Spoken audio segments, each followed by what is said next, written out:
A new Mummy movie. But there's no Brendan Frazier? I'm fresh out the theater. Let's break it down.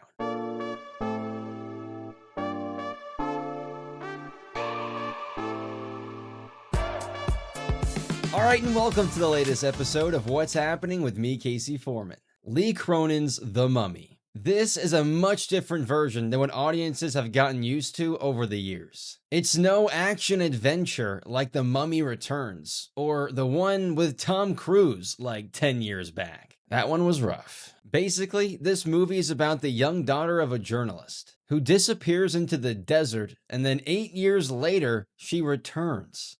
However, what should be a joyful family reunion soon turns into something else, as she starts transforming into something very disturbing: a mummy. Cronin is most recently known for his take on the Evil Dead franchise, with Evil Dead Rise. Extreme gore took some big swings, and audiences, for the most part, were cool with it. This felt like an extremely dulled-down version of that.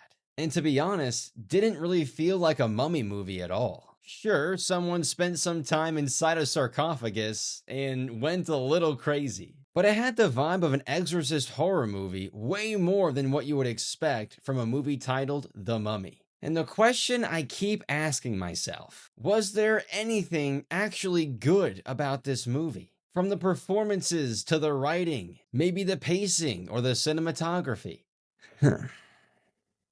I can't sit here in good conscience and say any of that is true. I mean, it felt like Lee Cronin was just milking the value of the Mummy franchise, but made an extremely slow-paced horror that mainly takes place inside a little girl's bedroom in Albuquerque. They totally had a certain vision in place for this movie, and then got slapped with the task of making a mummy film and said, yeah, we can make that work.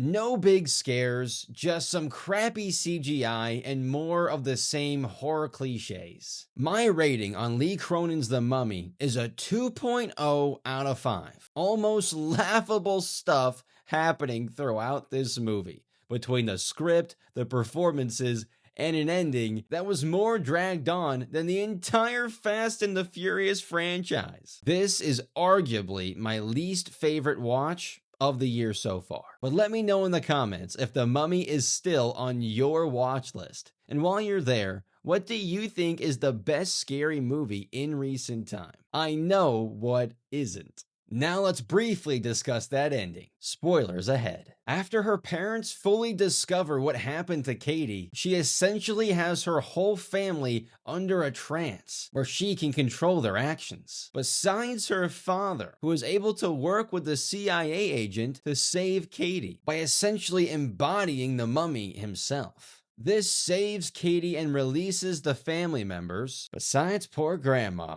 Our show is sponsored by Dubby Energy. Tired of the same old energy drinks and how they're making you feel? Then Dubby's got you covered. Just check out the link in the episode description and go be better and get energized with Dubby. And the movie officially ends with them finding Layla, the woman who took Katie and released the curse of the mummy onto her. They then release the mummy's spirit from the father onto her. End of movie. There were plot holes. It didn't make a lot of sense. At this point, I was just happy to see the credits roll. And it left me wondering how it was greenlit. We miss you, Brendan Frazier. Heck, even Tom Cruise. Maybe not. And that's going to do it for this episode of What's Happening with me, Casey Foreman. Thanks for tuning in. We'll see you next time.